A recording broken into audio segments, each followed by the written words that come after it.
Welcome to the Musician-Centric Podcast. We are two freelance violists living and laughing our way through conversations that explore what it means to be a professional musician in today's world. I'm Steph. And I'm Liz. And we're so glad you've joined us. Let's dive in. Oh my gosh, that was a great countdown. Yeah, it's kind of coming back to me. I'll get there. Yeah, we're a little rusty. We are a little rusty, aren't we? Yeah, but it feels good to be back. It feels really good. We missed you. Hi, everybody. Hi. Whoever is choosing to listen after our big, long break. You probably opened your podcasting app and you were like, what? Where have these guys been? Well, it's been quite a journey, hasn't it? Yeah. Life has happened. Lots of life has happened. For those of you who have followed us regularly for one season or two or three or four seasons, we cut our season short last spring, and it was for health reasons on my end. And it's been like a good solid 8 months or so since we've put anything out there, which is really kind of wild to think about in hindsight, because in some ways, doesn't it feel like not that long, but also it's been a very long time? Yes. Yeah, I really feel that. For me, midsummer, I was diagnosed with breast cancer. And so I've spent the last few months, having surgery, doing radiation. I'm very, very, very lucky. Very lucky. Gosh, I really haven't talked about this. I feel a little emotional. It's been a journey, and a journey through fear and finding strength that I didn't realize that I had, and leaning on friends and family to get through a really uncertain time. Anybody who has been diagnosed with breast cancer, everybody's journey is different. Everyone's prognosis is different. And I was just very lucky. It was very small. I caught it early. It wasn't aggressive. And so I'm on the other side of all of my treatment. I'm still taking some, hormone therapy, and I will be doing that for at least 5 years. But yeah, I just feel very grateful to be on this side of things. And honestly, to have gone through it. That feels like a weird thing to say, but it's really shown me how strong I am and how much people in my life love me. I also think you're such a living public service announcement for taking care of yourself and getting your mammograms and just being on top of your health. Like, you inspire me so much in that way. And I'm obviously so grateful for all the things that you said, being one of my best friends, like knowing that it was not a severe case, that like all of the treatment worked, that you're on the other side of it, that you're thriving now. I'm so grateful for all of that. I'm sure there are many people who will listen that can totally understand this experience. And I think you're very brave for sharing it. I know that is not the easiest thing for you to do. My dear friend Steph is pretty private. I am. But I really was inspired to share it. I mean, I did share it on my social media eventually. But the main reason is because if I had not gone for my mammogram, I wouldn't know. Yeah. And who knows what could have happened. So just encourage you. If it's your time, just get them. It's uncomfortable for about 20 minutes and then you're done. Yep. And hopefully you never have to go back until the next year. Yep. That's just right. Add it to your calendar, please. And they also have it like down to a science. It's like in and out, It's just It's like a boob pressing factory. Yes, exactly.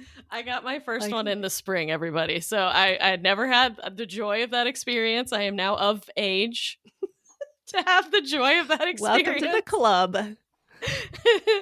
And it's terrible, but it's so short. And they really do. It's like you show up for your appointment. They're like, get in there, get changed, do the thing. You're out. And it's like 20 minutes. It's so easy. Yeah. But with all of that kind of managed, as they would say in Harry Potter, mischief managed. You feeling good? Yes, I feel good. Also, health in general is just a wild thing. Like what I've learned in the X amount of months since I was diagnosed with Addison's last spring. And by the way, I really want to say thank you to the people who wrote to us. Oh, yes. About that. You guys are the sweetest. Yeah, it really meant a lot to me to hear someone else's experience. What's crazy about this is it is under the massive umbrella of autoimmunity, but it is very rare. So, like, I don't know if I said this in the spring, but, I went down a rabbit hole and I was looking things up, and I recognized that if I did the math right, there's only maybe like up to 5 or 6 people in the entire DMV area who have Addison's. So it's extremely rare, and it's hard to find community. And I'm just like grateful to hear from people who are going through it as well. I will also say that it's a windy road, and it's had its ups and downs even since the diagnosis. So I've been exploring a lot with autoimmunity, and what I've come to understand is it's not just about having the medication that I have now, which is in fact, like life-saving compared to where I was in the spring. It's also a lot of choices in lifestyle. And one of those things is just not hustling constantly. And every time I get into a bit of a wave I'm riding of being a little bit too busy or having taken on a little bit too much, my body now likes to tell me that I'm doing too much. And it was something I could ignore for a long time. And now I can't. But just recently, I've been doing a fair amount of work, internal work, thought work, and things like that. I've started a really great course by one of our former guests, Jennifer Wade. She's doing a course called 3D Authenticity. It is 8 months long, so I'm sure I'm going to have little tidbits to share here and there along the way. But one of the things that came to me just recently, last week, and I think this applies to anyone struggling with health issues in the world of autoimmunity, if you have antibodies you test positive for, sometimes you have one, then you have another, then you have another. And so these antibodies just kind of show up. We don't know clinically if there's a way for those antibodies to dissipate in your system, right? Like if you can remove them from your body, you don't know. And the way I interpreted that was, we don't know if it's impossible. And so it begs the question, like, is it possible to heal? Is it possible to heal from these things? Is it possible to care for yourself in such a way that you can heal? And that was far different perspective for me. Just an interesting shift from what I've been thinking, which is I need to manage my disease. And management feels like, okay, there's this thing I've got to handle every day. In this case, it feels a little more inspirational. There's something that feels much lighter about that. But this is what I wanted to share with you.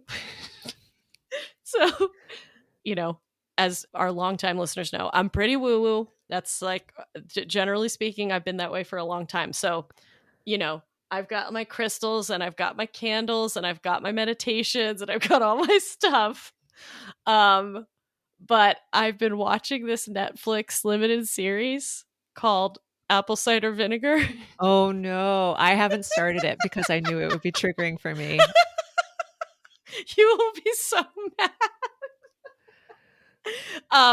All right, I want to make a disclaimer right here, right now, guys. There is a limit. There's a limit to my woo-woo-ness, and it is definitely like far before I would ever get down the road of the stuff that is portrayed in this show. And I know it's a dramatization, but it's just really tough to watch. Some of it is really sad, actually, but some of it is infuriating because you're like, there's a woman who's basically like scamming people because she's faking cancer. And by the way, if anyone listened to the documentary Scamanda, have you listened to this? No. Okay. I swear these women were doing the exact same thing around the exact same time. only on 2 different continents. Like, it's so insane. And I just couldn't. I couldn't stop. I can't stop watching it, even though it infuriates me. Oh. I was like, they're giving holistic medicine a bad name is what's happening on this show. So anyway, I wanted to tell you about that. You should watch it. I'm dying to know what your reaction would be. I'm in a very Darren Star type. That's right. Tell everybody what you've been watching. Okay, true confessions. So many people know Emily in Paris, right? That was like a big pandemic hit. And it was a Darren Star production. I discovered the previous one, which is called Younger. And it was like the mid 2010s. And it's about this woman who's like our age, more Liz's age. And she pretends to be 26 to get a job. And all of the hilarity and uncomfortable situations that ensue. And I'm just hooked. There's 7 seasons of this woman's antics. Like, that's crazy. That's a lot of seasons. No. That's more than Sex in the City. Yeah, you have to kind of like suspend disbelief. Like, really, how dense are these people? Did nobody do a background check on her before she got her job? Yes. Like, how long can you get away with lying about your age? I don't know how true any of this is, but it's surely entertaining. And it's just the right amount of emotional investment. Mental investment for me right now. So anyway, that's my recommendation. Younger. It's on Netflix. That's so good. I know you texted me about this, and it's on my list. I have to get there, but 7 seasons. Well, that's a lot. You can kind of use it as your like palate cleanser. You've watched your apple cider vinegar. They're only 20-minute episodes. Oh, that's okay. That makes a difference. So just watch a 20-minute one. You'll be like, it's very light. I could totally do that. Oh, do you remember though when we had our watch party together? Yeah, we had like a little a texting date to watch the Celine Dion documentary, which was really lovely. Oh, and so heartbreaking. Oh my gosh. Yeah, I think either of us would recommend that very heartily. Just like hearing her talk about the split between like what her heart desires to do and what her body's letting her do. Yeah. It's heart-wrenching. It's really heart-wrenching. But I also think inspired, right? Like how amazing of her, how brave of her to make this movie. Yeah. And show all the good, the bad, and the ugly about it. It was a lot. So we've been I was thinking just now, up to this point, we haven't been able to put out recording content in our lives. Like it just hasn't been something that we've been ready to do up to now. But we've been learning a lot and experiencing a lot of life, and all of that informs everything else. And it's also given us some time away from the podcast and perspective to really think about what we want to do going forward with the podcast. And Liz and I were talking about when we first started this podcast. If you haven't been here since the beginning, we started it during the pandemic, and it was a way for us to process our feelings and give us a project, an artistic project, but also to stay connected and to learn from people literally all over the world.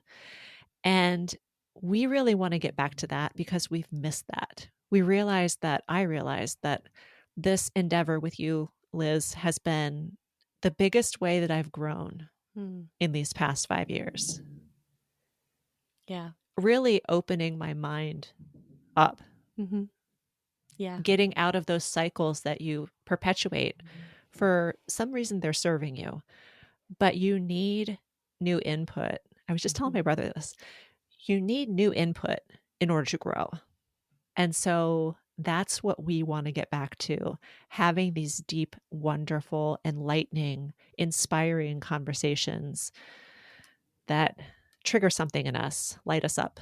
Yeah, there's something empowering about it, and I miss it very much. I mean, there were periods of time where the only focus is taking care of yourself, and so you're not necessarily thinking about what you miss. And not to be selfish, everybody, but I mean, the opportunity for us to talk with these guests, it gives us a lot.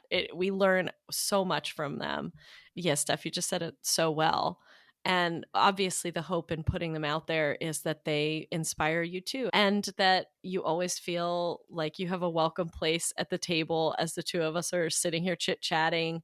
In truth, like our conversations started offline and they've never really stopped. You know, we may not have been putting them on tape, but we've been having the same conversations we're having right now together all through the break. So the fact that we're putting ourselves out there again, I think actually is really important. I will say for me, I think it's hard sometimes to put yourself out there, especially when you maybe aren't feeling your best or you're struggling or, you know, you're questioning your own self-worth or your own contribution out in the world. And I'm getting emotional now. Oh. Doing this with you, I think helps me feel like it's okay to put myself out there, you know, because we're doing it together. And then it makes it easier to be brave and do other things, you know. But I really I miss that a lot too. And so we're just kind of starting to envision what that might look like, our version 5.0, since technically this is season 5. We can share that we face roadblocks when we're making these episodes. And for those of you who know, we've had sponsors in the past. We are so grateful to have had sponsorships that have helped us financially support this endeavor. But ultimately, when it comes down to it, if we really want to express our curiosity, like we're just looking at ways to make this a little bit more, I don't know, a little bit more sustainable. Yeah, that's a great word. So, you know, that might look a little different on the back end, but we're not sure if it's going to feel all that different for our listeners. It might be exactly the same experience. Well, there'll be fewer episodes coming at you. For sure. I mean, this year for sure. Yep. That's just reality. Yep. But we would like to consistently put out some episodes up through May. Yes. And we want you along for the journey. And so if you want to know what's up before it happens, then join our email list. Yeah. I'll put a link in the description for exactly how to join that. And we promise not to spam you.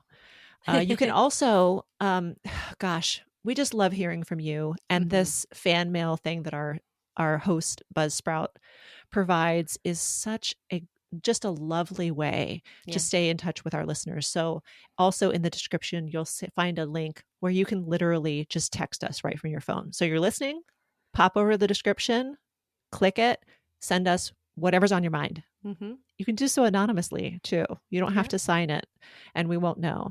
But we would just love to hear from you. Yeah. And to echo the email list, for those of you who are subscribed, if you are still subscribed, you probably know that we really haven't sent many emails. All 15 of you, the tens of you that are subscribed. We've maybe sent like 3 emails. I don't know. No, it's not that small, but we were not consistent with emails. But one thing that I think both of us feel kind of an inclination towards is to try to connect in different ways outside of social media. So you'll still see, you know, if you follow us on Instagram and Facebook, you'll still see the reels with clips from the episodes, and that kind of content will still be there. But ultimately, we really want to find ways to connect with our community. And we have kind of come to the conclusion that, you know, obviously, again, very grateful for sponsorships, but really our community is what sustains us. It's what we're trying to build. And as we've alluded to before, we need support as much as you may need support. So the more we can build that up together, the better it'll be. So, and the other piece of really exciting news is, maybe we're not ready to reveal who yet, but we actually do already have a guest episode recorded and will be coming out in the next couple of weeks. Yes. So definitely stay tuned. And yeah, we're excited to get rolling. Yes. So we'll talk to you soon. Thank you so much for listening today. If you loved this episode, consider writing us a 5-star review on Apple Podcasts, Amazon Music, Spotify, or wherever you listen. You can buy all your musician-centric merch, including shirts, water bottles, koozies, and a variety of other fun items. Our theme music was written and produced by JP Wogeman and is performed by Steph and myself. Thanks again for listening. Let's talk soon.